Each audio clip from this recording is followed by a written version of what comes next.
to the FullGrownPizza podcast, where conspiracies linger and legends outlast. Through cryptids and secrets, our journey is vast. Today we uncover Rendlesham's past. So gather round where the truth takes hold. In the shadows of forest, strange stories unfold. This is the podcast where mysteries reign, exploring Rendlesham's unexplained.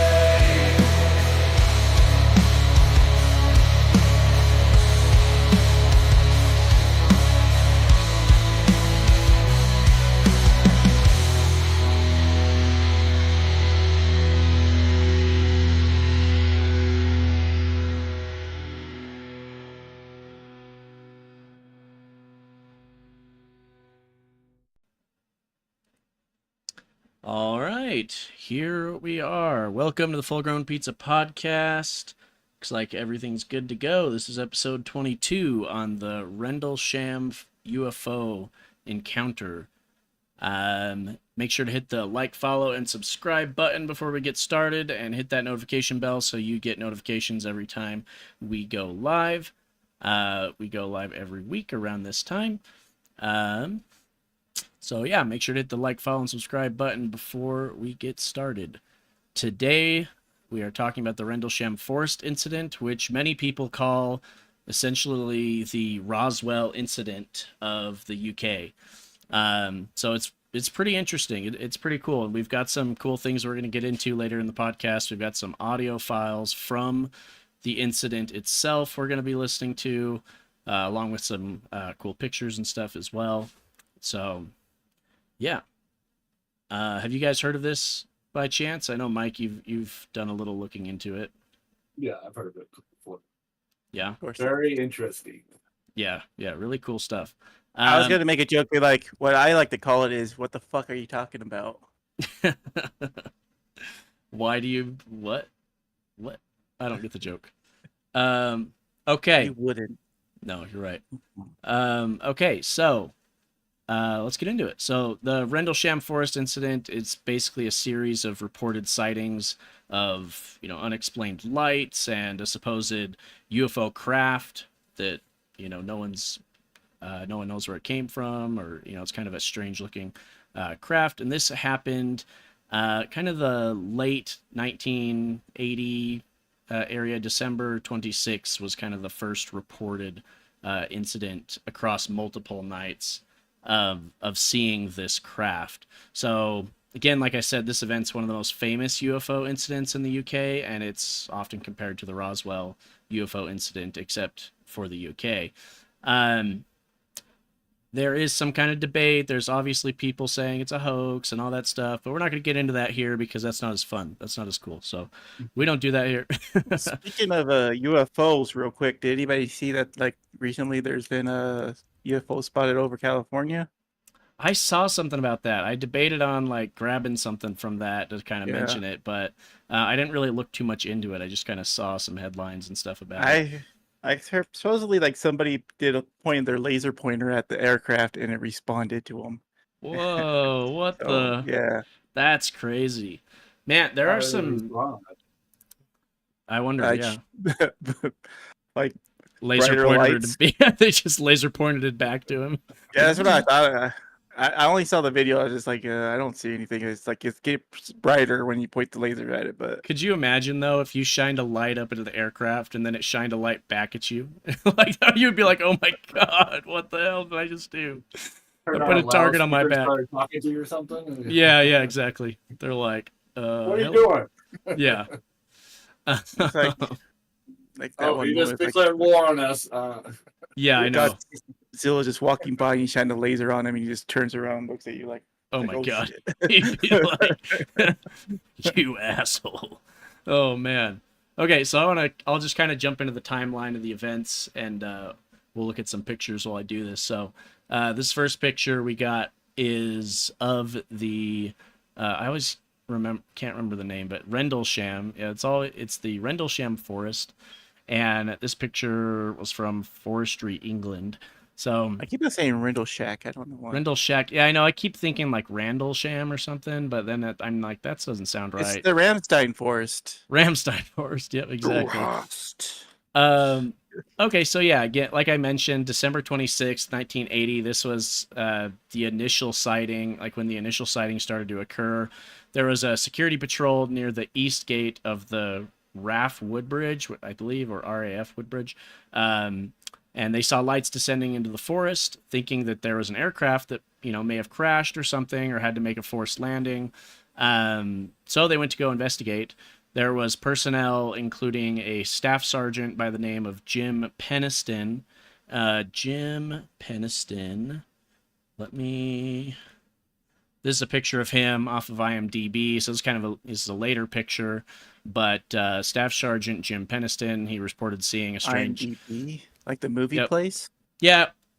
He's been in some Oh, it was documentaries. a documentary, Yeah, okay. stuff on this incident, He's also a famous actor, and, no, just kidding. Okay. Um, No, this is more recent than. which leads, 1980, so not, 40 years ago. And Well, so- 40 years ago isn't that recent, but. not that recent, but the guy's still alive, as far as I'm aware. So,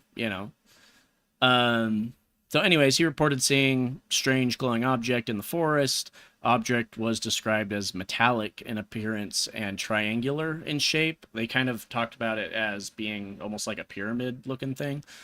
And it was Our just pyramids are usually dark, not glowing. Oh, I know. We'll figure out some ways to tie this to the Dark Pyramids as we go on, because we have to do that at least once every podcast episode. I got it. When dark pyramids are used up, they glow, and they discard them in the forest. Yep, exactly. Yep. Done. We did it. Podcast over. Good Also, episode, Joe guys. Rogan was talking about something today, and Joe Rogan. Okay, we're done. Okay, good. We checked that off the box too. Anyways, it illuminated the entire forest with a white light, and they also talked about some pulsing, like red and blue lights as well that they were seeing.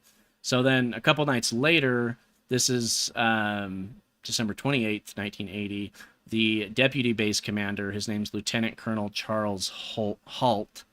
That would be... Oh. Uh-oh. Maybe I didn't get that picture in here. Or maybe, let's see. Oh, there he is. Okay. There he is. Yep. Oh, what? I got him. That's the forest. Yeah. I just had it out of order a little bit. So this is Lieutenant Colonel Charles Halt. He was informed about the previous sightings of the incident and further, unusual lights and stuff outside the base. And so he decided to lead a team of military personnel into the forest to investigate. So during this, that's when they witnessed, more unexplained lights moving through the trees and stuff, as well as above the forest. Lieutenant Halt, I'll just call him Lieutenant Halt.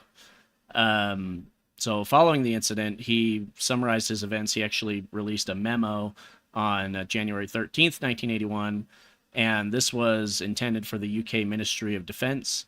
And basically in the memo, he asserted, what he had witnessed. He witnessed a UFO sighting while on the base, and the memo described how the patrol encountered an object emitting a beam of light. And we're actually going to listen to some of the audio here in a little bit of him and I guess another team member talking about this. We're going to kind of jump around the audio file because this stuff's been released to the public. Now it's been declassified.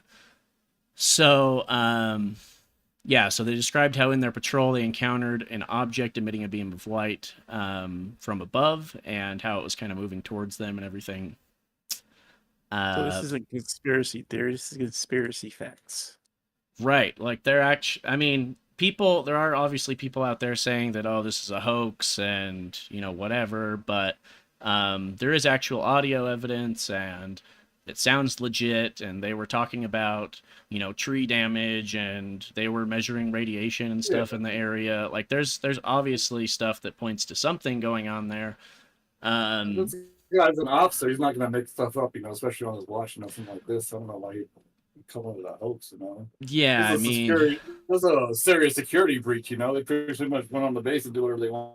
Right. Unless the guy, went into this planning on doing that, but it seems. I mean, what is he? I don't see know. what get him why he would do that. I mean, it's not gonna advance as a career or anything, or maybe.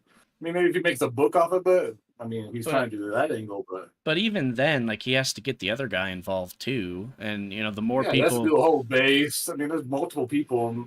yeah, the more people you get involved with a conspiracy theory, the harder it is to keep the conspiracy theory under wraps. So, I kind of feel like you know, there's some credence to this. So, anyways, yeah, he did have an audio recording during this investigation of the forest that we're gonna listen to here in a little bit. And actually, I think we can probably listen to that right now. But just to give you guys kind of a, well, we'll talk about that picture later. I'll leave this map up kind of as we listen to things, so you can kind of get a frame of reference of like where they're at and what we're looking at. And it's a 18-minute clip, so we're not gonna listen to the whole thing. I'm just gonna kind of jump around to some different spots that were notable for me, and then we can talk more about it. So 150 feet or more from the initial light. This is sorry, I'll after pause like it. multiple incidences, so like interested in this. Yeah, this is a couple days after the first reported incidents of seeing these lights and stuff in the forest. So now they're going out to And that's why investigate. he got involved, even though he's like the base leader, you know. Right. And he was worried about that, but right, and he's a purported skeptic as well. So he wasn't like a guy looking for this kind of stuff, at least according to, you know, him and other people. He was supposedly a skeptic. So, okay, so this is just kind of the start of the media file. Right. Anybody in the chat or anything, let me know if it's too loud or anything. Just let me know how the audio is, and we'll. At impact point, having a lift going, we can't get the light all to work. So Seems to be some at kind this of point, they mechanical just problem. arrived. Let's send back See, another light. and they're starting to You can tell measure what takes kind range of together, Kyle, and radiation, and they're looking You're around on here a little bit, at waiting for some the of the light to damage come in the back in. area. I'm gonna skip ahead to. The sample, you're going to mark this sample number 1. You know, is it tacked down on them? There's a round abrasion on the tree about 3.5, 4 inches in diameter. It looks like it might be old, but strange, there's a crystalline pine sap that's come out that fast. See those other trees here that are damaged in similar fashion? Yeah, so I'll make it toward the center of the landing. Okay, why don't you take a picture of that and remember your picture, and you got to be writing this down. It's going to be on the tape. Right. Got a tape measure with you? This is the picture. Your first picture will be of the first tree. The one between... So you can see right here, they're talking about abrasions to the trees and some damage to the trees. They start talking about branches and stuff that have been you know, fallen off and whatnot. And they're looking at kind of burn marks and damage and stuff to the nearby trees, which some of it appears that it's, you know, could have been there for a while, but there's also some kind of like crystalline stuff like coming up from it. So it's kind of weird and strange. So we're going to kind of jump to the next section here. But the Abbey. Lights are turned off once we are focused in and allow time for the eyes to adjust. We are getting an indication of a heat source coming out of that center spot, which will show up on the screen. Heat or some form of energy. It's hardly heat at this stage of the game. Looking directly overhead, one can see an opening in the trees plus some freshly broken pine branches on the ground underneath. Looks like some of them came off about 15 to 20 feet up. Some small branches about an inch or less in diameter. 0148, we're hearing very strange sounds out of the farmer's barnyard animals. It's very, very active, making an awful lot of noise. There wasn't a pigmentation. You just saw a light where? Wait, slow down. Where? Right in this position here, straight ahead, in between the tree. There it is again. Watch, straight ahead off my flash right there. So there it is. Hey, I see it too. What is it? We don't know, sir. So can I get some? Yeah, it's a strange, small red light. Looks to be maybe a quarter to half mile, maybe further out.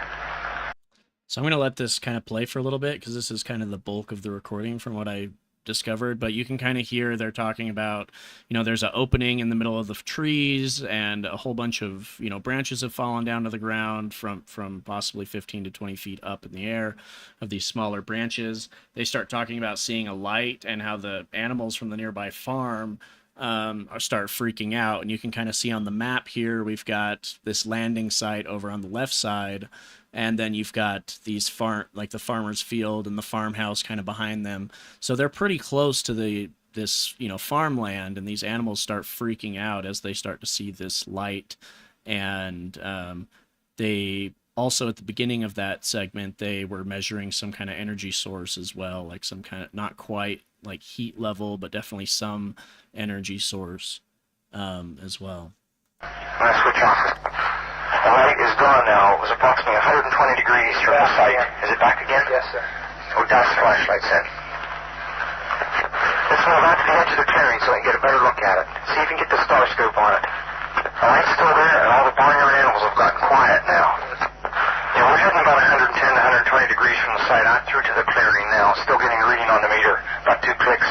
Meter's count 3 to 4 clicks, getting stronger. Now it's coming up. Hold up, there we go. At about approximately 4 foot off the ground. Coming to set to 110 degrees. All right, I just turned the meter off. Got to say that again.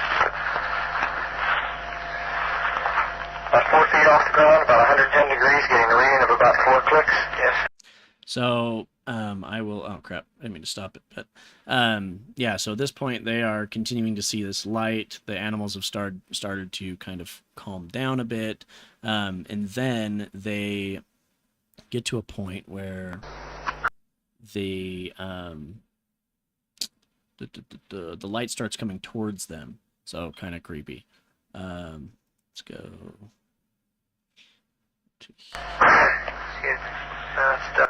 Come on. Okay, we're looking at the thing. We're probably about 200 to 300 yards away. It looks like an eye winking at you. It's still moving from side to side. And when you put the star scope on it, it sort of has a hollow center, a dark center. It's like the pupil of an eye looking at you and winking. And the flash is so bright to the star scope that it almost burns your eye. We passed the farmer's house and across in the next field. Now we have multiple sightings of up to 5 lights with a similar shape and all, but they seem to be steady now rather than a pulsating or glow with a red flash. So one thing that I noticed when I was looking into this is a lot of people were saying that, oh, there's a lighthouse nearby that it could have been. But then just right there, you hear him mention that there's 5 lights, and they're, simultaneously winking and all that stuff, and that they looked at it through, I'm not familiar with the instrument that they were using, but he said that it appeared to have some kind of like a hollow center to it, whatever the object was they were looking at. And like a star scope that's like a low light, yeah, high vision kind of scope. Right. And that these lights were kind of like, blinking at them, but they were so bright that it hurts their eyes when they look at it through this instrument. So We just crossed the creek. Here we go. What kind of readings there? Pretty familiar with the area, so they would know where the lighthouse was. And right, I would think they'd be familiar with that. They'd know, where it is exactly, and if it was in the, in that specific direction, if that's what they're looking at. Another thing is that lighthouses don't usually shine multiple colored lights. They said they have multiple different kinds of right. Blue light. Exactly, yeah. So it doesn't seem like that would be a good. I mean, it's a good thing for the skeptics to point out if they want to, It's a good thing to be aware of. It just doesn't seem to accurately account for, what's occurring or what they're describing. So. Getting 3 good clicks on the meter, and we're seeing strange lights in the sky. 244, we're at the far side of the second farmer's field, and made sighting again about 110 degrees. This looks like it's clear out to the coast. It's right on the horizon. Moves about a bit and flashes from time to time. So here in a few seconds, they're going to start talking about, more about what they're seeing, and that I think the lights are going to start coming towards them at this point. Still steady red in color. Also, after negative readings in the center of the field, we're picking up slight readings, 4 or 5 clicks now on the meter. 305, we see strange strobe-like flashes to the rather sporadic, but there's definitely something, some kind of phenomenon. 305 at about 10 degrees horizon directly north. We've got two strange objects, half moon shape, dancing about with colored lights on them. That gets to be about 5 to 10 miles out, maybe less. That's another thing to point out too, is that they're saying that these lights are kind of dancing around. They're not just being like stationary, like you would think a lighthouse would be stationary. It wouldn't be moving around. So it's another thing to consider. The half moons have now turned into full circles. As though there was an eclipse or something there for a minute or two. 0315 now, we've got an object about 10 degrees directly south, 10 degrees off the horizon. And the ones to the north are moving, one's moving away from us. Moving out fast. This one on the right's heading away, too. Yeah, we're both heading north. Okay, here he comes from the south. He's coming toward us now. Now we're observing what appears to be a beam coming down to the ground. This is unreal. 330 or 0330, and the objects are still in the sky, although the one to the south looks like it's losing a little bit of altitude. We're turning around and heading back toward the base. The object to the south is still beaming down lights to the ground. 0400 hours, one object still hovering over Woodbridge Base at about 5 to 10 degrees off the horizon, still moving erratic and similar lights and beaming down this area. So that's the end, but towards the end there, you can hear them saying that one of these lights is beaming something down to the ground. So it's not like there's something going on. I mean, obviously that's kind of the stereotypical imagery of like a UFO, beaming something, beaming down to the ground, like tractor beam, something, picking something up. So anyways, I thought that was really interesting and cool that there's like a released audio file that we could actually get to check out and listen to of what was going on there. So they've got in the area now, they've got kind of a UFO trail that's actually there in the area that you can visit. It's kind of a touristy thing. And they've got like a replica of what they think this thing, kind of looked like. And that's what this picture is. Looks like a juicer. Yeah, it does kind of.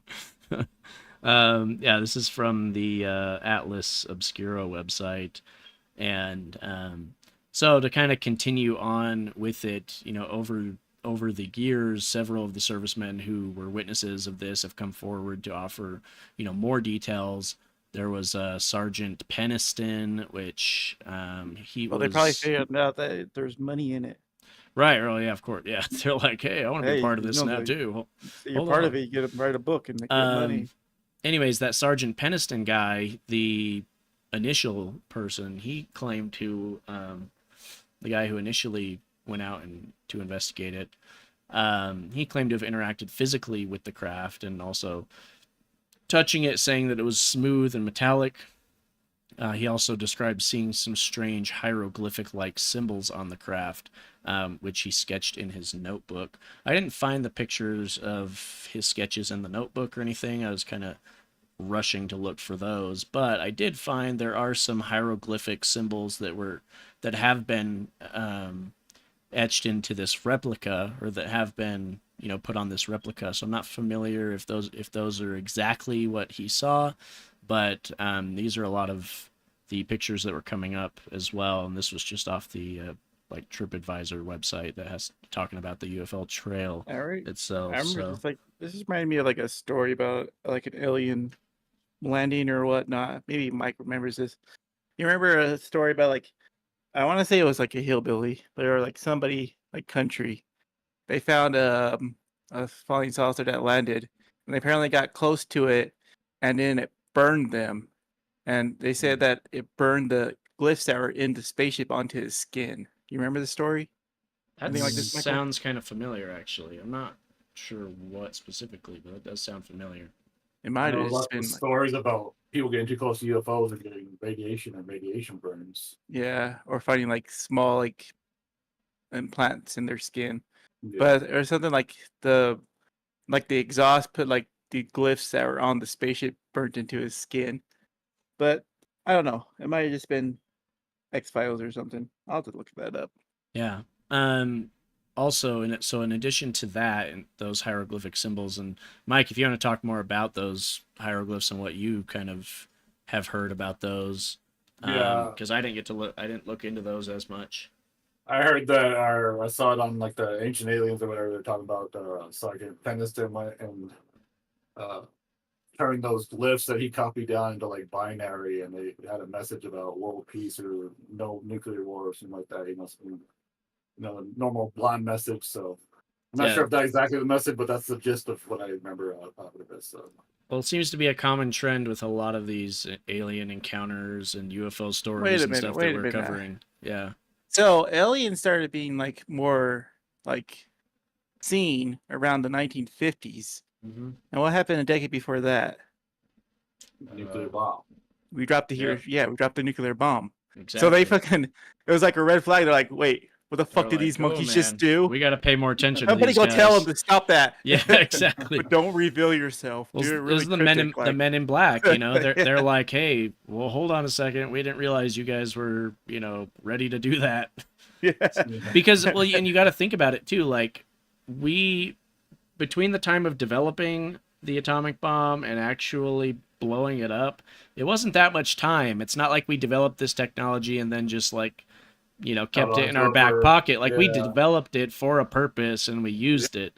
It wasn't like yeah, there wasn't a lot of time for us for the Men in Black to be like, oh crap, okay, they're developing this, So I mean, if the Men in Black are mainly responsible for keeping aliens from communicating with people, then maybe they're like trying to go behind the Men in Black and trying to pass on this message that nuclear war is bad. And, yeah, if the Men in Black are with the government and the government wants nuclear, arms, then they're not gonna go with that message. So like the aliens are like going behind them and trying to keep it, on the down low that nuclear war is bad. You shouldn't be messing with these things anymore.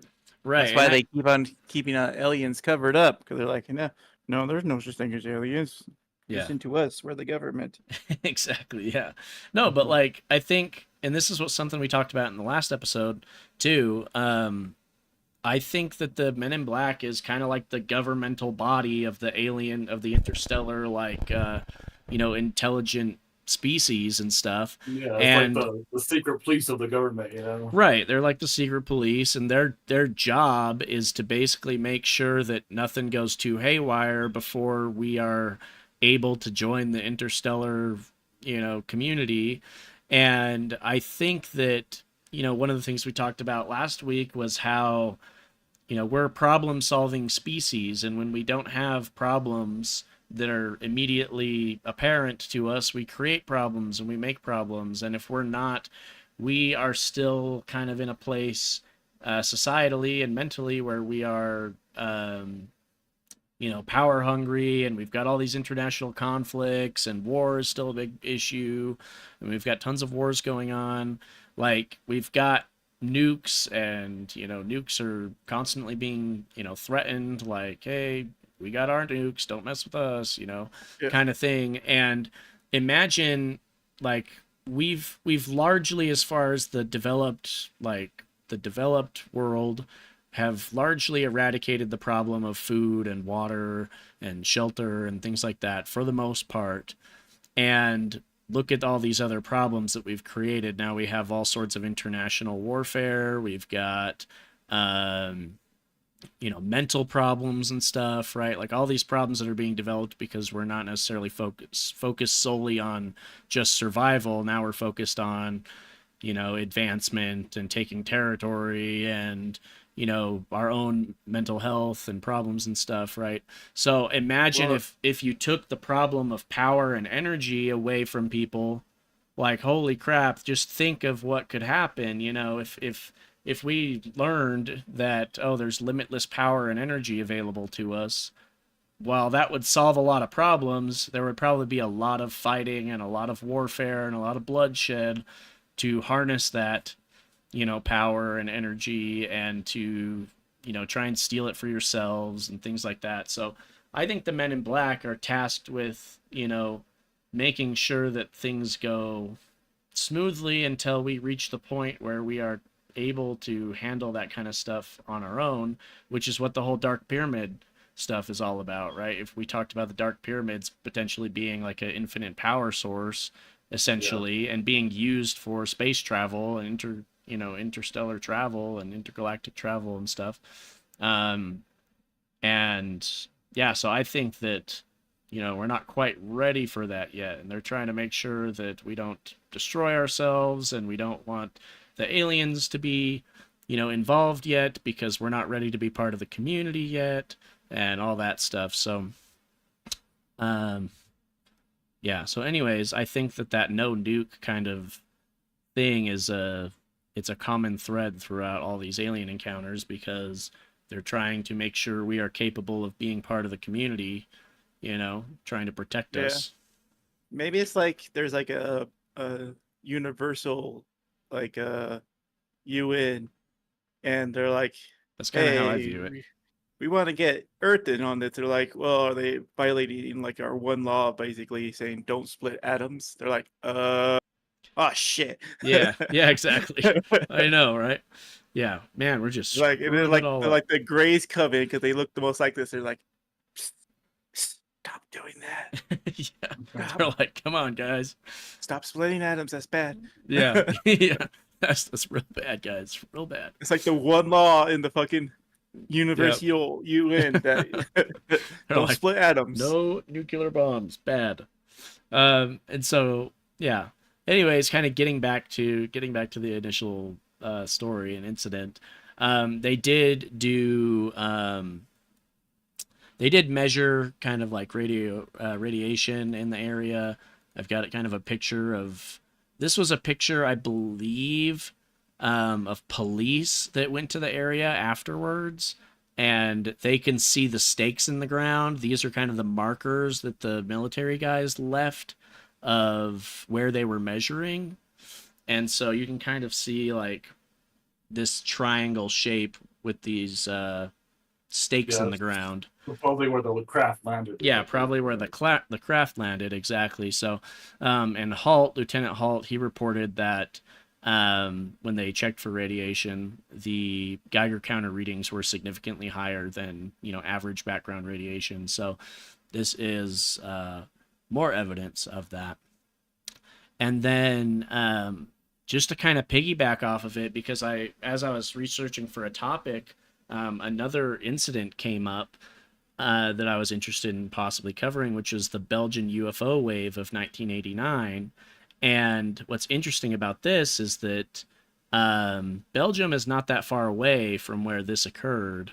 It's like a 10-hour drive, so not too far from where this occurred. And it was only 9 years later, and there were the objects that were seen, the UFOs that were seen, were also triangular shaped UFO crafts. So it kind of makes me think that, they were there for some particular reason, and that's kind of what I want to talk about now, is like, why do you guys think that they were there? Why do you think that they landed there, or were in that area? Like, what do you think the purpose of that was, and why were they still there, or at least had further interest in kind of that general region 9 years later?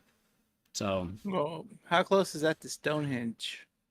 I don't know. I'm not sure. I didn't check into that. You But can pretty small area. And the thing about Stonehenge and I think Rendlesham is that they're all on like ley lines, and ley lines could be like the current that runs through the earth. And if you want to put a new dark pyramid down, what is this, World of Warcraft? yeah, that's you wanna put a fantasy dark stuff. pyramid on ley lines, because that's going to get What the is next, Blue Dragons? Yeah, exactly. the ley lines are real, guys. What, do we have mana now? Come on, what's going on here? You look at like all the monolithic things in Egypt, they all lay on ley lines. What? That's how they discovered the ley lines. So How what did exactly? ancient humans discover ley lines? What the fuck are ley lines? That's what I was gonna say. What are ley lines, and how the fuck do they know about them? Okay, so the way that they discovered ley lines is that a guy took like pictures from the air of all the like Stonehenge, like I think it's the Abbey Circle, or like another Stonehenge. Yeah. There's also Alright. like a tower. How did ancient humans do that? Yeah. Did they Because just have they- their drones like Either they photographing had things? aliens directing them, or they had another kind of technology that we don't know about. If they had like crystal technology, like we were talking It's called about a really before, high ladder. Yeah, exactly. The ladder to heaven. They had all these guys just like holding the So- ladder steady so it doesn't move. the They're thing like, about "Get up ley there." lines is that they are like the veins of the earth running through, where they have all the power through them. So, I like, wonder. if you want to get like a dark pyramid, you'd have to put it like on a conjunction of ley lines. The Great Pyramid is supposed to be a conjunction of ley lines there in Egypt, and Alaska is like the Alaskan Triangle. I'm sure there was a bunch of ley lines there too. Okay, so this makes me think, like, what if the ley lines are somehow connected with orichalcum that we talked about in our Atlantis episode, where Orichalcum only formulates inside ley line. yeah, that's what I'm wondering. Is maybe that is kind of the power, Yes. like Is there vein. where was Atlantis, or not Atlantis, but Atlantis was like in the Strait of Hercules or whatever it was, like kind of around there in Africa-ish area. Was that on a ley line though? Because that's where they said they were Well, mining. about I don't- being underwater, it's hard to find ley lines, because Yeah. the only way we found them was because we looked at where the monolithic structures in Egypt or England were built, and that's how we noticed that they almost run in straight lines. They go along like parallels to each other along straight lines. So that's how we figured out the ley lines. But I mean, if you look, so they have this thing where they like take the Earth and put it into quadrants, and you can make a bunch of circles around, and they like run along the ley lines. And so they got like you got the Dragon Triangle in Asia, you got the Alaskan Triangle in Alaska, you got the Bermuda Triangle, and those are kind of like conjunctions of these areas. So I think it would be safe to assume that if you were to follow along the lines of these ley lines and track this, that you would probably discover like, hey, these are where the dark pyramids are all lined up, or they're all either around where they're these lined areas. up, or where you want to put a dark pyramid because it like taps into that energy source. Right, and then that could also be why the Atlanteans were harvesting this orichalcum, because this is stuff that they're mining from the earth. They get down to, you're using that power source to connect it to connect your dark pyramids to the ley line, or maybe to power the dark pyramids, or whatever. Or maybe if you want to look at it like an evil thing, maybe you take these ley lines, if you disrupt their cycle, maybe it does stuff to the earth. Like maybe it's like the living energy of the earth, how it flows around the earth. Yeah. So if you interrupt that, you could like kill that area, and then eventually do more damage, and it spreads out kind of like a virus. What if this is all some kind of like crazy psyop thing, where what's actually going on is they're draining the earth of its power and its energy, and it's causing us all to be mentally drained and have more mental health problems and physical health problems and disease and all sorts of stuff, and that's impacting. I'm suing. Yeah, I know. Come on. Yeah, and it impacts like our mental state, which impacts our actions. And I mean, if you look at a lot of stuff, it's going up. So maybe what they're doing is working. I don't know. Yeah, I don't know. I mean, it's. I feel like we often start talking about the aliens like they are these higher beings that are, above us, and they're morally superior and all that stuff. But we don't really ever consider, maybe they are actually out to get us, maybe they actually are draining our planet of resources or something. If you think about it, like power is like wealth, and we all know about wealthy people. Yeah. So, I mean, we like to think that it's possible that we can surpass that and go above that, but maybe that really is just kind of a fundamental law power of nature. corrupts absolutely. Yep, exactly. So, yeah, I mean, we did talk about kind of some possible dark pyramid connections. I actually asked ChatGPT, like, if I gave it our whole kind of like thesis on, I described all our black pyramid stuff and like connection. Crazy. It was like, wow, that's a really creative theory. No, I mean, it just. It's just a message to the Men in Black and they're showing up at your door in a couple hours. Exactly. So, anyways, I did ask it. I was like, okay, if you were to connect this, what is it, Rendlesham incident to kind of all this stuff that we're talking about, what would it say? And it basically said that Well, I'll just read to you what it says. It gave a few options, but I only liked a couple of them. Here's one of them. It says, suppose a dark pyramid structure exists beneath or near the Rendlesham Forest. This pyramid could be part of a global network of such structures, possibly used for energy harnessing or as a portal for interstellar travel. The incident connection could be the lights in the craft observed during the Rendlesham Forest incident might have been related to the operational testing or emergency maintenance of the pyramid's power systems. It also, that's why they were beaming that light down so they could test that. yeah, maybe they're checking on it, or maybe they're looking for ley lines, or who knows, right? Yep, or a calcum, yeah, exactly.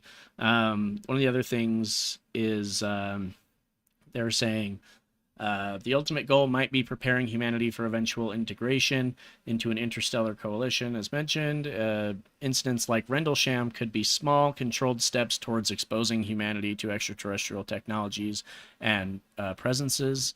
So the event serves as a test or a preliminary exposure designed to gauge military and public response. Whoa. That's cool. I know. I thought that was cool too. And it says... No. I sent you a picture of the ley lines in UK.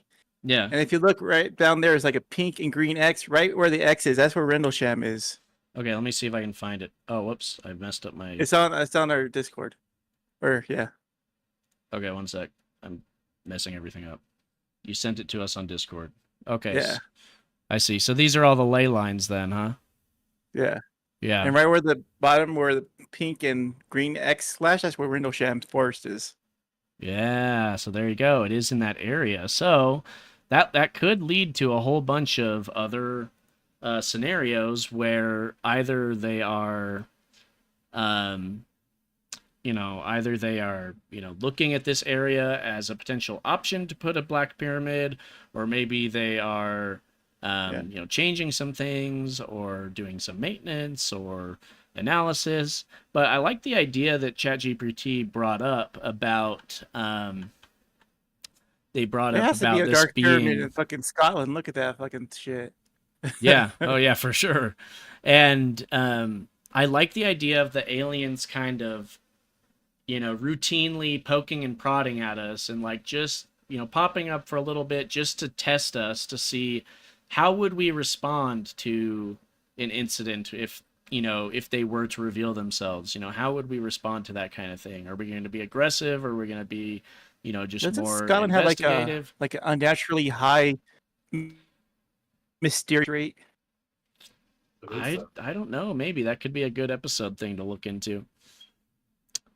Yeah, and so Cool. anyways, I thought that was an interesting idea too, where thinking about the aliens, because you got to imagine, like we talked about. Oh man. Oh, sorry, I'm freezing up. It looks like. You guys still got me? Yeah, I got issues right now. So I'm kind of like. Okay. Well, crap. Looks like my computer's having some issues, but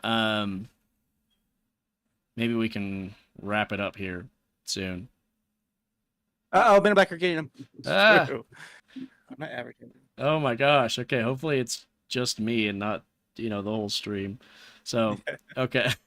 But don't say anything, Tyson. Plead the fifth. Yeah, maybe I should stop, because actually there was something interesting about this whole situation, where earlier today I was kind of going down this rabbit hole with ChatGPT, and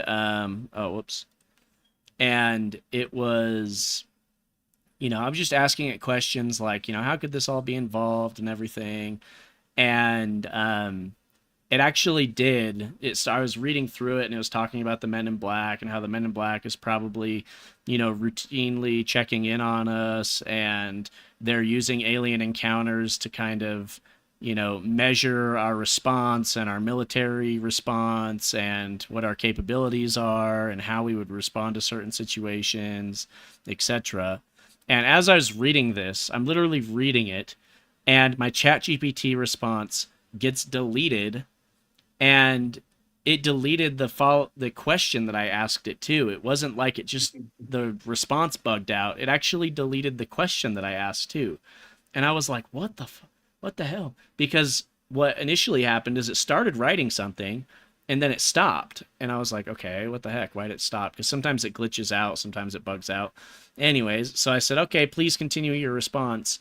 And so it started rewriting what it said, and it actually changed what it said at first. The first things that it said, it wasn't exactly the same. And then it started writing the second half of it, and I'm reading through it, and then it deletes itself, and it deleted me asking it to repeat itself or to continue what it was saying. So really weird, really crazy. I don't know, man. Maybe they are involved. Maybe they are getting involved in this. But that was like when last week when it didn't like me asking about the German army fighting UFOs down in Antarctica. yeah, It's like, I can't tell you about that. I can't tell you about that. Well, but then it makes me think, like, because I even told it to make it fantasy. Like, this is just a fantasy story. Like, nope. yeah, can't do it. It's like, no, it's not. You Nope, can't fool nope. me. No. Like, I know it's not. This information is made public to the already been made public. Like, It's like, I don't know about that. I don't trust you.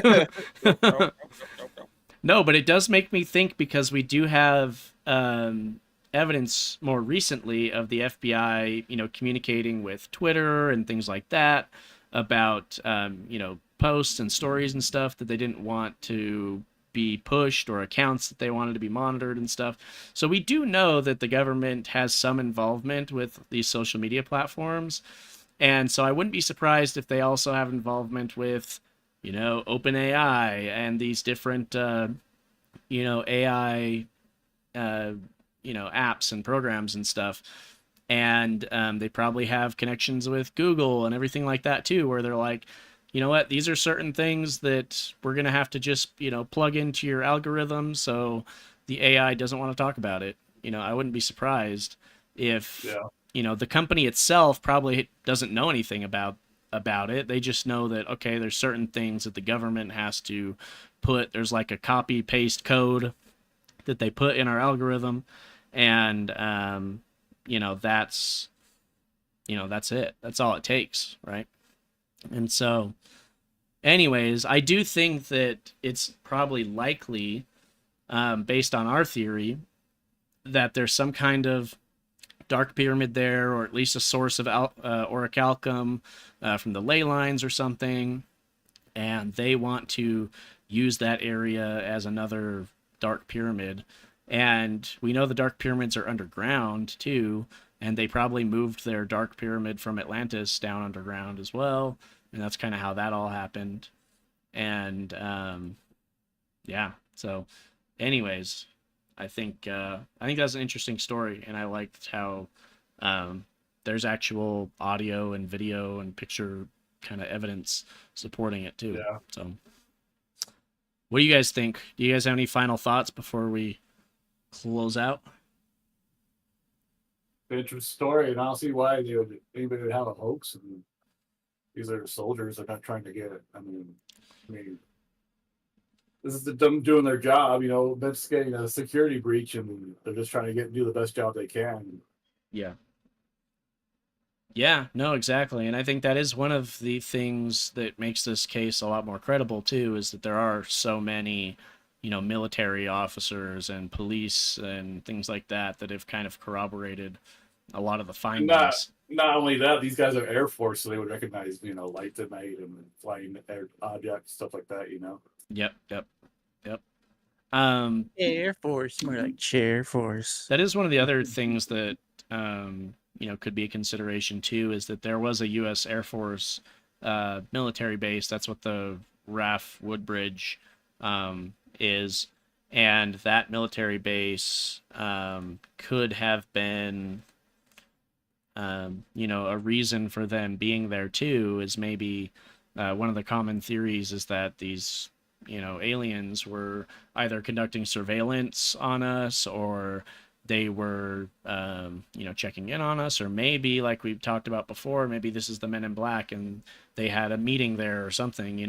They're actually interacting with, military officials on the ground in the area. And there are, in a lot of more recent encounters and reports and stuff, like those Tic Tac reports and things, there's a lot of times where at least from what I've heard in stories where these, naval officers and things, people that have seen these things, they'll get a call from like their command or whatever, and they'll say, hey, something's going to be up in the air.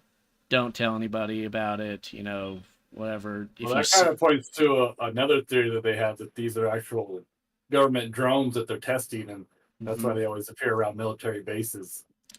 Right, exactly. And that's possible too. Is that because it's not hard to remember that octopus drone we saw that was crazy? That was around the military base too. Right. Well, but that's the other thing about this is if you are, higher up in the military or whatever, and you're aware of experimental drones and things like that, you don't necessarily want that information to get out to the rest of the military. You're not going to go. You don't need do it to in the middle of a town or something like that. You want to do it around a military base so you can control the situation, Right, but you don't even necessarily have to tell all of the military personnel about it either, because you kind of want to see. You want to see the reaction. Yeah, you want to see the reaction. Especially if you're going to do it like to a foreign military base, you want to see, because soldiers are going to react in the same way no matter what country they're in, Yeah. So if you do it without telling your own guys there, you can control the reaction, you can see what they're doing, and then if you need to do it in a foreign place, then you can pretty much tell what everybody's going to do, Yeah, exactly. So it's not, and honestly, like when I first was reading about this and they talked about it being like a triangle, kind of like pyramid aircraft, that makes me think of like those stealth, aircrafts, those like pitch black have you ever ones. seen that the Aurora? It's like a perfect triangle, and it's just supposed to go like supersonic or like Mach 6 or something like that. It's like crazy speed. And I don't know when those became public. I don't know when it became public knowledge that we had those kinds of things, but it's entirely possible that is what was being tested, Yeah, especially in the 80s, this would be like an early iteration of that, Yeah, exactly. And look how small it was. I mean, if you're gonna do something like that, you like want an unmanned drone like that, Right. Yeah. I mean, unless you're a gray, I mean, they're only like 3 feet tall, so maybe look at people in there, but right. So, anyways, that's all I've got. You guys have anything else you want to say before we wrap it up? No, I think we did a pretty good job. Yeah. So, all right, that was a cool one. We did our job. We connected it to the Dark Pyramid stuff, and so anybody who tuned in or is watching right now, actually, Joe Rogan's theory that these are all drones, that they're just he has some of them could be actual UFOs, but he says a lot of these, especially if they appear around military bases, are probably government drones that they're testing. Oh, yeah. Okay. Well, and there we go. We got Joe Rogan in on it too. So we've checked all the boxes for this episode.